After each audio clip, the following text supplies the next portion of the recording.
In this video, we're going to be looking at how netrunning blows other games' hacking systems out of the water in more ways than one. And I just want to say, being able to entirely knock out an enemy camp with hacking, and then just leave one guy so you could walk up to him and tell him to game end himself, is the coolest shit I've ever seen. There's a high chance that you aren't fully aware of how netrunning and video game hacking are so closely related, yet so different in quality.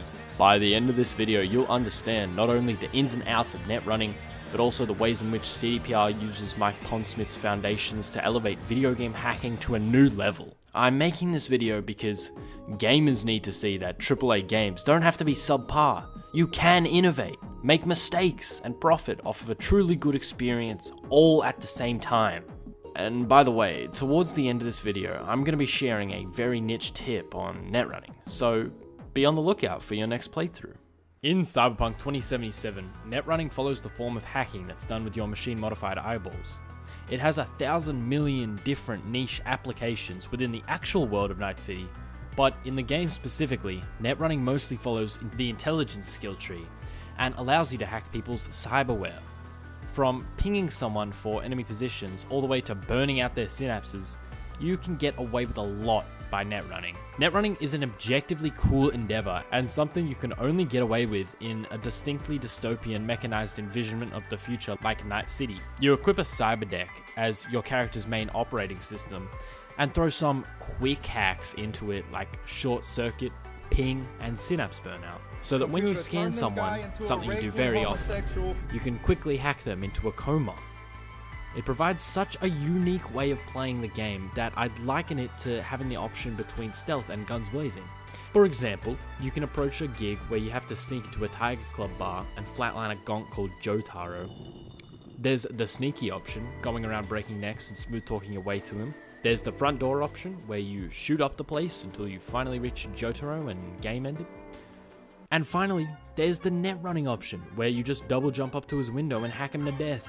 It's so unlike any other game's hacking or combat systems in general that I couldn't help but make this video on how much fucking fun it is. CDPR deserves commendation for the way they took this relatively brief aspect of Mike Pondsmith's world and really brought it to life. Before, netrunning was simply a brief sketch, an outline, but after Cyberpunk 2077, it got fixed. It became a fully realized piece of art, brought to life with color and proper shape that you couldn't see anywhere else. Speaking of anywhere else, AAA games have long since never understood how to make hacking in video games fun. From the Ubisoft Watch Dogs press button and your phone just does shit, to the Sombra type characters in gaming that just beep beep beep and hack you. Hacking in AAA games is never satisfying or fun. It feels more like an ability skin rather than anything cool. Where Cyberpunk's hacking feels like you genuinely understand a seemingly deep and complex system and are hacking your way through enemies or looking around for electronics in the environment to use to your advantage. Other games make you feel like a goddamn superhero that can just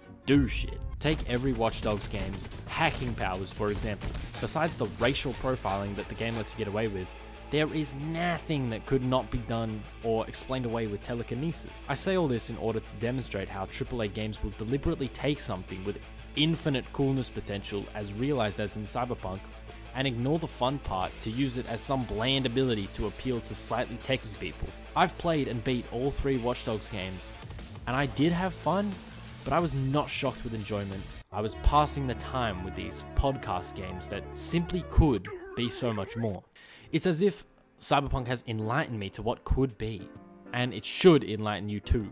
If you disagree with me or have a tidbit or anything to share at all, then please, by all means, the comments. Please subscribe. Just quickly, the way they portray netrunning in the Cyberpunk Edgerunners anime through Lucy and Kiwi is also fantastic in my opinion. It has the fluff from the game that, let's be real, not many people mess with, whilst retaining what's actually going on under the hood of a netrunner. And through offhand dialogue and environmental storytelling, they demonstrate the difference between a combat kind of runner and a more strict deep diver kind of runner with the ice baths and chairs in Lucy's backstory. Also, look at the way they animate a quick hack being used on Atom Smasher. It's just so peak. There's a reason more games don't try to innovate like this. But they should. Not only does it benefit the customer and the creator, it would also push gaming to new, unforeseen heights that people just don't understand. Games typically don't innovate like this because, well, why would they? It's statistically more profitable to make some bullshit. Well, I know why they would. If they already have experience making a game that innovates in its genre, is faithful to the source material, and made enough bread to support the company's expansion, it's simply the correct choice to gamble and experiment. And what companies like Ubisoft and EA don't understand is that these experiments, in reality, are not actually gambles. Take Activision's blunder with Ghosts and the futurization of COD with new mechanics that took it from a boots-on-the-ground shooter into something relatively unseen at the time. Sure, at the moment it wasn't well received, but people came around after an admittedly long time. So let's weigh the options then. Make some bullshit for a quick bag, lose all the trust with the people, lose all sustained profits after launch, and miss out on creating art that changes lives for the better. Or make something filled to the brim with passion. Not only get the quick bag from the launch, but also gain trust with consumers and change lives with your art. Sure, an experiment can be botched, but if you don't experiment, then you'll never grow as a game studio. And that goes for life too. Filling a game with Battle Pass bullshittery isn't 1% better every day, it's regression. I am not complacent.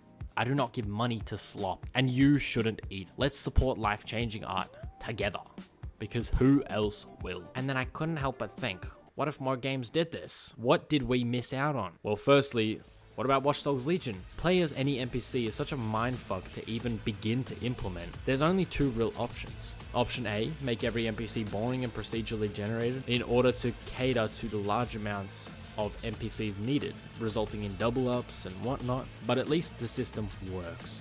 Or option B, curate 100 to 200 NPCs that require special things done, which is simply not feasible, especially for Ubisoft. Well, I guess option A, right? Well, if you said yes, then I want you to reevaluate how you think, because I just arbitrarily told you there's only two rigid options, and you just bit at one and ran with me. Think for yourself, think aloud, and think in my comments and my Discord, and tell me what you think would work. Because gaming doesn't need complacency and yes men agreeers. Gaming needs free-thinking artists that push boundaries and change the industry for the better. So, that niche tip from the beginning. Thanks for watching. I hope you enjoyed that video, blood. If you want to see me talk more generally about Cyberpunk and review how it is a testament to AAA endurance and creativity and much more, then click on that video, this video. Goodbye.